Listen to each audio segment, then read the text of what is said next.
you didn't have a military background. You went to West Point. Went the Special Forces route. You served as a Green Beret. What made you decide to get out? What made you decide to leave the Army? Really twofold. One was family. I had missed the first couple years of my son's life just due to deployments and training cycle. And then we learned we were having twins. Mm, Just really didn't want to repeat that experience. So I wanted to just stay closer to home.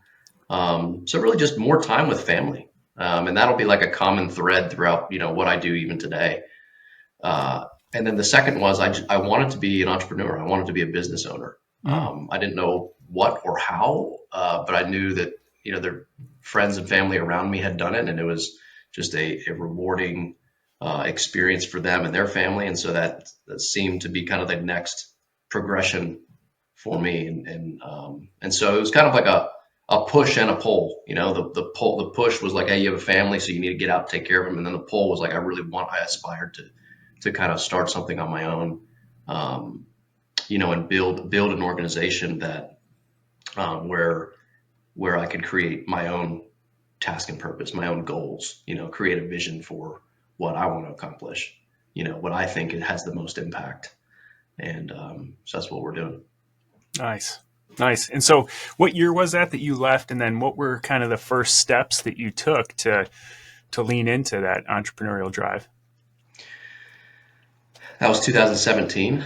I mean, I Okay. kind of made the decision in 15, 16, and then kind of started setting things in motion for my exit in 17, my separation. I had some friends that were already in real estate, fortunately, friends and family. And so I learned a lot from them, like, in preparation of getting out. I had a friend that was doing real estate development in Florida, so right down the street. He was part of a group that was building multifamily, senior living, retail. He was building custom homes, things like that. And then I also had an Army mentor of mine that was doing land. So I say doing land because there's so many different strategies in land that we can get into certainly. But he was a retired colonel that I had met, and he was doing all kinds of strategies within land. One of them was buying and originating mortgage notes backed by land. And so it was I can't remember exactly your question, but yeah, it was 2017, and it was really those two kind of points of contact of mine that were already kind of way ahead of me in real estate, that I kind of jumped in with them and learned as much as I could with them, invested with them, and that's where I kind of cut my teeth in real estate. Got it. Okay. Yeah, and I think there's a lot of people listening that are probably in that position in their life where they're like, okay, I've been doing something else. I want to get into real estate. Did you? I'm curious. Like, did you go and work for one of these individuals for a while and sort of like apprentice with them, or did you just kind of use them as a mentor and start your own thing? And looking back, do you think that was your approach? Was the way you would recommend to other people? Well, I actually did both. It Okay. was my full-time job. So I started with an unpaid internship that turned into a full-time job at a development Mm, shop. And that was cool. That was great because I saw like all sides of a real estate deal, from acquisition to the underwriting, the equity side, the debt side, putting together the pro forma, all the way through, construction and property management, and then even asset management and a little bit of brokerage. So kind of seeing all facets of a real estate deal, and the full life cycle of a deal. On the side, I was doing land. On the side, I had my mentor friend, and really the land stuff had really nothing to do with like the traditional real estate activities that I was participating in as a W-2 employee. mm, So I know not everyone kind of has the opportunity to kind of do both. I think both are fine. I think as long as you have someone in your in your corner, if you will, that's like maybe not too far ahead of you, and they're willing and able to kind of coach you and mentor you through what they do. They have a strategy maybe that you believe in, or that you think you could um, do yourself. I think that's the key, is just finding that person that you like and trust that can, it's again, not too far ahead, and then just keep it simple. Mm, Hope yeah. that answers your question. I kind of Yeah. did both, but as long, I mean, I think you can do either one. It's, I mean, just kind of depends on where you're at, like what how much flexibility you have. Yeah. No, I think that's great advice. And I think it's way smarter than the way I did it. I got out, I wanted to get into real estate investing and just decided I'm going all in, instead of having sort of an additional source of income. I just assumed, I'm going to figure this thing out, make a bunch of money. So I moved into my parents' basement and tried to get a real estate business off the ground. And it took a while to get going. And it took, a lot of missteps with deals in the beginning because you don't know what you don't know, and so I had to learn kind of the hard way. And I look back and I'm like, had I done something like you, where you do both, you kind of go to the 9 to 5 and maybe set it up where there's a 9 to 5 that complements your real estate investing business, and then on the side you can start your own and kind of build the bridge as you go, as opposed to jumping right in. So I like that. Yeah, but I think there's something to that though, Kirby. I mean, I think as long as you don't fail too big, Yeah, I think there's a lot of value to going for it. that's I true. know a lot of That's the true. people, maybe it's a factor of like the the network that I'm in, but they like people don't want to fail. Like they're like, I don't want to look dumb, Hmm. don't want to fail. Like I just want to just kind of play it safe, just kind of more conservative. That's how I am, quite honestly. But like, yeah, you have to make decisions. You have to do a couple deals, do smaller ones, and co-invest. If you can find a way to like co-invest with someone, like they've kind of vetted it, you would never really be able to do it yourself. But if you can kind of jump in some other people's deal on a smaller deal, whatever the asset class or strategy, I think that's valuable. You learn so much by doing That's and a failing. great point. And so, like, yeah, as long as you don't fail too big, I think that's there's some wisdom there actually. Yeah. Yeah, no, that is a good point, because there's classmates of mine who at the same time were getting out. They said they want to get into real estate, but took, the 9 to 5, and that took so much of their focus. They're still in a position where they haven't done a deal, or maybe done a couple. I've done hundreds of deals at this point and went through some painful experiences along the way where, I was like rubbing together pennies to try to buy groceries. But at this point, 13, 14 years later, we're in a really great position where we don't need a W-2 anymore, and we can live off the income from our rentals. So I think there's two sides to every coin. That's a great Yeah, point you bring up. yeah. Um, so when did you know it was time to leave your W-2 and start, or just focus on your own personal business full time? Well, again, that was always an aim of mine. When did I know for sure? It was when I had the cash flow enough to do it. Okay. Like it was when the passive income was predictable enough um, to rely on for me and my family. Got it. So that took several years. It took six years, you Okay. know, um, and and and yeah, I think that's I guess maybe the lesson there is, yeah, it's just build slowly, like don't play the get rich quick. Like no one deal is going to change your life, but like multiple smaller, simpler deals, I think was at least my strategy. There's probably different ways to do it, but I was like, let's build the income, let's build the simple, safe structure, the cash flow structure, similar to kind of sounds like what you did. And then once that's big enough, you can rely on it and you know what you're doing, and you see a track record, like you can point to a track record and you can lean on like a future pipeline. Um, then maybe it's time. Yeah. And for me, it was like, I guess maybe when I realized that like my W-2 I was, the time was so valuable. Like I needed that time. Like I had something there that like like every hour I was spending in my W-2, I was like, man, these are hours that precious hours that I could be committing, investing in my business, Mm, towards my goals, um, when I felt that, I'm like, I'm actually losing money. I'm losing money by working that additional hour at my W-2, Not really, but you know what I'm saying? Like was the opportunity. Yeah, opportunity opportunity cost of cost. not jumping Absolutely. ship. Yep. and maybe and I probably could have left a year sooner. But it was just my conservative nature to be like, let me make sure, let Yeah. me spend another, but I think when you get that feeling that like every minute that I'm spending here is something that I really could be pushing on my thing over here, then maybe it's time. Yeah. Yeah.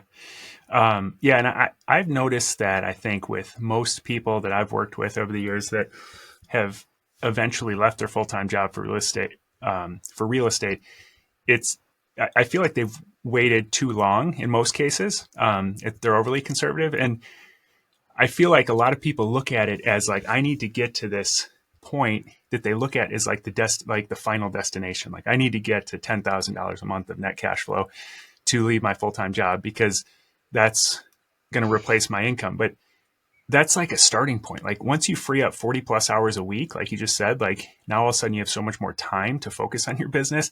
It's going to increase quite a bit from where it is the day you leave your 9 to 5 job. If you're ambitious enough to build up that much cash flow, you're probably going to be ambitious enough to keep Right. doing something that's going to continue to build more Yeah. cash flow over time. So Yeah. that's a great point. So from a strategy perspective, you said you left when you built up enough, recurring cash flow to feel comfortable with. Most people, when they hear land, they don't think of cash flow. Banks Yeah. like tend to treat it as a non-performing asset because you can't make money from it. It just sits there. So, how does one build up cash flow from land to recurring cash flow to live off of? Well, the two strategies that I really start with, one was just flipping land. We would buy the off-market properties and then flip it within, a few months. And so it's not cash flow, it's not passive cash flow, but when you have the systems in place and you have multiple small deals happening, that it kind of feels like it is, right? But the second strategy that I love that is very passive is when you sell those, you have land and you sell it on seller financing and you hold the note and your buyer or borrower is paying you monthly payments, principal and interest payments, then that becomes a note that you're holding, and that's very passive. And so that you can do that, repeat that, and that's the very scalable business that I'm in now is holding a portfolio of notes that cash flow. So you're Okay. right, land is, and that's kind of why I like land because you're like land, like it doesn't, on the surface you're kind of like, well, why? I mean, unless you're leasing it to a farmer, Mm-hmm. well, it doesn't cash flow. Yeah. And for those reasons, I like it because not many people are in it. It's a Yeah. less competitive niche. It takes a little bit to kind of understand the nuances of land. A little bit harder to underwrite, but that for those reasons, that's what we've excelled at it. We've carved out a nice market share of what we do. Yeah. Nice. And I'm with you. I mean, I love land. We live on a farm, so we've got a bunch of land here, Huh. and it's almost kind of addicting. Like you have some land, and we love going out there on the 4 wheeler. We love like we give the hay to a we have a big hay field, and we give the hay to a farmer, a cattle farmer, and then he gives us a half a cow at the end of the year. So got a freezer That full of is meat. cool. Yeah, so we know it's grass fed because it's our grass that's feeding it. Um, and we've got a bunch of animals. We grow a bunch of fruits and vegetables, but once you have it and you're enjoying it, then it's like, oh, it'd be cool to have more acreage. But the thing about land that's always been a challenge for me is with a house, I can look at a house, especially if I know the area, pinpoint a value on that house. Land, it seems so abstract, and it's so difficult because like when we were buying this land, it was listed. We felt like we got a good deal, but there was a lot of people that passed on it, so it was like it's kind of like the value is in whoever is buying it. So how do you know as a land investor that there's going to be a market for the land that you're buying? Yeah, well, I like to say that it's a little bit of art and science because you're right. There's some subjectivity to it.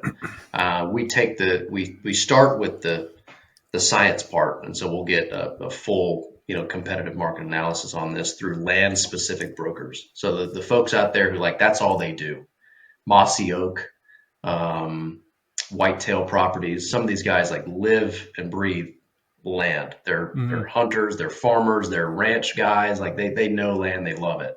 And so we talk to them specifically, like, what do you say this worth? Would this is worth, on a Hmm. per acre basis? Sometimes there's not great comps in the immediate vicinity, so you kind of have to be creative there. But we start with that. We start with our land agent. Sometimes we hire an appraiser to get that done. And then from after that, it's just kind of um,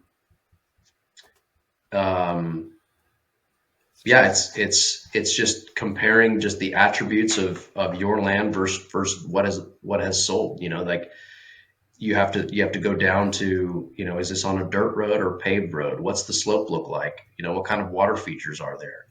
How's the soil? What are the surroundings like? What do the views look like? How much timber value is there? And so we hire sometimes a handful of consultants to help us through, especially some of the smaller properties we don't, but certainly on some of the larger ones, we'll hire a variety of consultants to help us pinpoint that value. I see. Soils guys and timber, forestry guys. Mm. Um, and they can usually pinpoint it pretty well.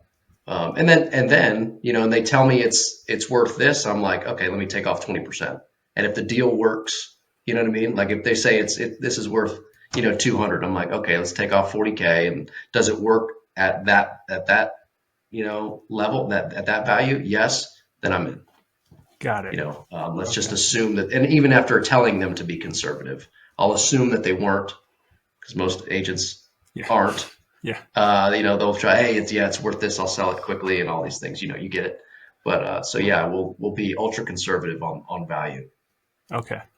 So it sounds like you're focused on more large swaths of unimproved, not like lots, not individual Both, buildable lots. both. Oh, Yeah, okay. I mean, we like both. I mean, pretty agnostic on the size of the land. We really take every parcel on its own merit. So I mean, I like the quarter acre in an HOA. I also Oh, like really? the Oh yeah, I also like the 200 acre, in the middle of nowhere, Oklahoma, and everything in between. I think we have our stats. Either our average acreage size is in the teens, Okay. mid teens.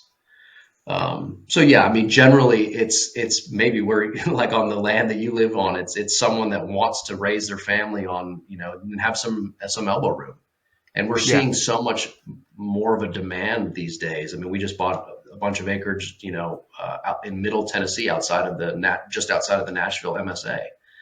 And a lot of our, folks that are interested in that land, it's people trying to get out of the hustle and bustle of Nashville, or sometimes they're moved from California actually, Mm. and they want the rolling hills of Middle Tennessee. And it's just people that want to, yeah, they want to have some cows and hay and shoot their guns, ride their ATVs, and spread out a little bit.